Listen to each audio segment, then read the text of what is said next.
Niech będzie pochwalony Jezus Chrystus i Maryja zawsze dziewica. Kochani widzowie, dziś zapraszamy do wysłuchania jednego z orędzi Jezusa Chrystusa, które przekazał siostrze Medardzie. Serdecznie zapraszamy do wysłuchania całości przekazu, które w tak niezwykły sposób przemawia do naszych serc i pozwala rozwijać naszą wiarę. Niewiele dusz mam, które pragną cierpieć ze mną, bo cierpienie, choćby najmniejsze, jest zaprawą żółcią i octem. Ale nikt nie wie, że pod cierniami są zwykle rzeczy kosztowne. Bo jeżeli kto chce ochronić coś drogiego, to otacza kolcami, aby tam nikt nie dotarł. Jeżeli jest piękny ogród pełen owoców i kwiatów, to zwykle dają na murze jeszcze ciernie i kolce, aby tam nikt nie doszedł. Dusze nie rozumieją wartości cierpienia, dlatego ciągle patrzą i widzą tylko ostrość jego. Ale nie widzą, że pod tą ostrością znajdują się skarby niewyczerpane, które urabiają duszę, która nieraz jest jak ziemia, która leży odłogiem i nic nie rodzi. Potrzebne jest przeoranie, aby zasiać ziarna i zasadzić rośliny, aby wydały plon stokrotny, wzbogaciły kwiaty i owoce, i aby z pustyni stała się oaza, gdzie można spocząć i napawać się jej pięknością. Takich dusz pragnę wiele.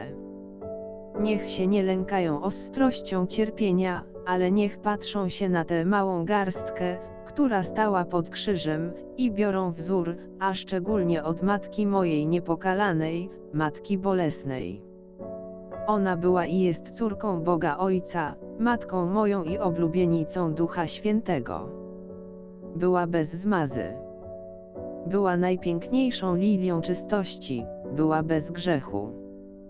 Ale wszystkie cnoty i wszystkie przywileje nie uwydatniły się tak w swoich pięknościach i swoich doskonałościach jak wtedy, gdy stała Matka moja pod krzyżem. Był to dla jej serca taki ból ciężki, był to miecz, nie jeden, ale 7. Bo wszystkie boleści, które przeniosła w życiu, skoncentrowały się w taki jeden ból, że gdyby nie siła wyższa, jako człowiek umarłaby z boleści, ale stała pod krzyżem, nie ugięła się. Dusze w cierpieniu niech patrzą na moją Matkę niepokalaną, i niech stoją wytrwale pod krzyżem. Przez jej boleść i śmierć moją, otrzymają tę wielką łaskę, że się nie zachwieją, ale stać będą. Nic ich nie złamie, bo moc moja będzie z nimi. Dusze cierpiące niech nie narzekają i niech nie mówią, czemu cierpią. Nieraz są dusze bardzo śnieżne i bardzo niewinne, a przechodzą wielkie cierpienie. Niech wtedy patrzą na Matkę moją i świętego Jana. Były to dusze najwybrańsze, najświętsze i najczystsze, powite w jedną śnieżną biel, a tak bardzo cierpiały. Potrzeba mi cierpień dusz czystych, niewinnych, aby odpokutowały za dusze grzeszne, aby były moimi współodkupicielkami, abym mógł światu pokazać miłosierdzie moje i przebaczenie, i abym mógł przytulić wszystkich do serca mego jako najukochańszych synów moich, jako najdroższe dzieci moje. Za każde cierpienie hojnie wynagradzam już tu na ziemi, i kiedyś w królestwie moim. Dusze pogrążone w grzechu, to owieczki w cierpieniach, jeżeli cierpią, niech się nie zrażają. Niech patrzą na wzór świętego Łotra i świętej Magdaleny. Tam było cierpienie i niewinność, tu jest niewinność przywrócona. Wielka to pociecha dla dusz, którym się zdaje, że stoją nad przepaścią piekielną i cierpią wewnętrzne udręczanie, skrupuły, wieczną ciemność i wieczną ciągłą myśl, czy Bóg mi przebaczy? Czy jestem w stanie łaski? Udręczenia wewnętrzne są tak wielkie, że śmierć byłaby lżejsza niźli te ciągłe konanie. Wtedy, gdy są tak przygniecione i nie widzą promyka nadziei, i zdaje im się, że słońce zagasło i ziemia stała się pustynią i ciemnia wokoło, niech w takiej udręce ducha, w takim konaniu spojrzą z wielką miłością na konanie moje. niech spojrzą na cierniową koronę moją, niech spojrzą na oczy krwią zalane, niech spojrzą na ciało moje rozdarte, na serce moje przebite mieczem. Niech spojrzą na krzyż mój z miłością, i niech stoją pod tym krzyżem z tą garstką umiłowanych moich, i niech powtórzą ten akt, o Jezu mój, miłosierdzia, przez Twoją bolesną mękę. A ja ręką skrwawioną, przebitą gwoździem, przycisnę ich do serca jak umiłowane dzieci moje, jako dzieci zrodzone w strasznych boleściach, zroszone krwią moją, i powiem im to słowo wielkie: Ojcze, przebacz im, bo oni nie wiedzieli, co czynili. Bo gdyby widzieli całą mękę moją, wszystkie cierpienia całego mego życia, nigdy nie dopuściliby się grzechów, a ja nie musiałbym tak strasznie cierpieć, bo przyszedłem na świat i cierpiałem za owce zaginione. Niech się przytulą do serca mego, a znajdą wszystkie łaski, gdyż przez żal i rozgrzeszenie przywrócę im śnieżność ich dusz, i dam radość zmartwychwstania mego tak samo, jak dam radość tym, którzy mnie nie obrazili grzechem, stali pod moim krzyżem wytrwale. Bo dla jednych i drugich jednakową radość zachowuję, bo jestem Bogiem miłości, a każda miłość jest sprawiedliwa, to znaczy nie robi krzywdy. Bo jestem Bogiem miłości sprawiedliwej, jestem Ojcem wszelkiego stworzenia, a słońcu kazałem świecić, i dobrym, i złym, żeby wiedzieli, żem jest Panem miłosierdzia. Nie lękajcie się, ja jestem. Przychodźcie do mnie jako do źródła wielkiej miłości i wielkiego miłosierdzia. Uczyniłem wszystko dla was. Wycierpiałem od żłóbka aż do Golgoty wszystko dla was. Życie moje było jednym miłosierdziem. Mówiłem często: miłosierdzia chcę, a nie ofiary. Dawałem miłosierdzie i pragnę od was miłosierdzia. Pragnę, aby miłosierdzie moje nie tylko było opowiadane, ile było w czynie.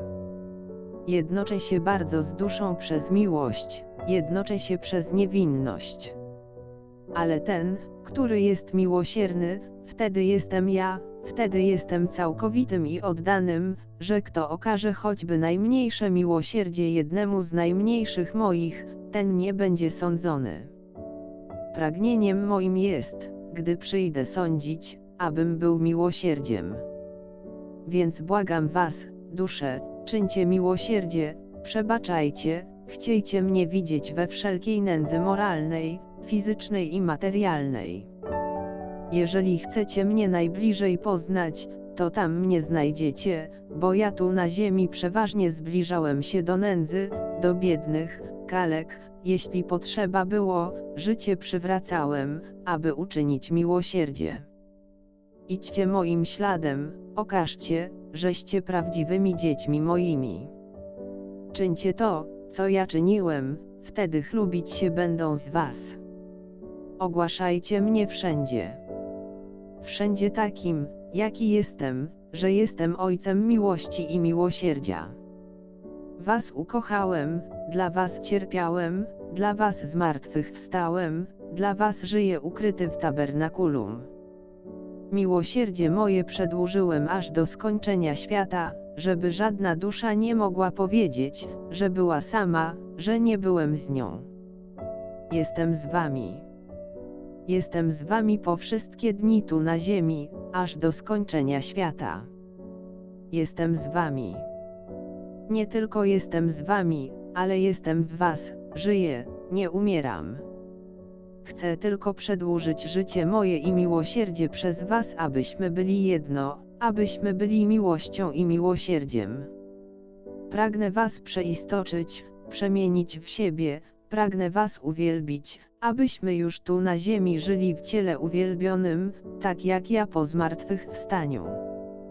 Potem pragnę was przez miłosierdzie moje zabrać w tych ciałach uwielbionych do królestwa mego, w którym radości nie ma końca, aby było tak, jak było od wieków w umyśle Trójcy naszej, że jak Bóg jest bez początku, tak i dusza w umyśle Trójcy naszej była zawsze, i jak Bóg jest nieśmiertelny, tak i dusza jest nieśmiertelna i wieczna, tak staniemy się wszyscy nieśmiertelnymi i wiecznymi.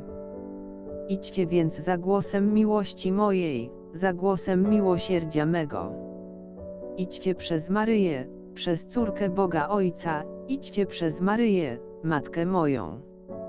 Idźcie przez Maryję, oblubienicę Ducha Świętego. Ona jest największą radością Trójcy całej naszej, ona jest oblubienicą największej miłości, największej światłości, tej jasnej gołębicy, Ducha Świętego, trzeciej osoby naszej. W niej połóżcie całą nadzieję, gdyż ona jest gwiazdą zaranną, ona jest bramą niebieską. Gdy jej oddacie w zupełności dusze wasze, nie zginą, ale zatoną w całej Trójcy naszej, że idąc przez życie będziecie w jednej kontemplacji uszczęśliwiającej, to jest już tu na ziemi w niebie moim, a potem po zaśnięciu waszym, wejdziecie na gody weselne w szatach wybielonych przez krew moją, w szatach śnieżnych niepokalanej Matki mojej, to jest w jej dziewiczości. Będziecie śpiewać pieśń nieprzerwaną wielkiej miłości, i wysławiać miłość i miłosierdzie.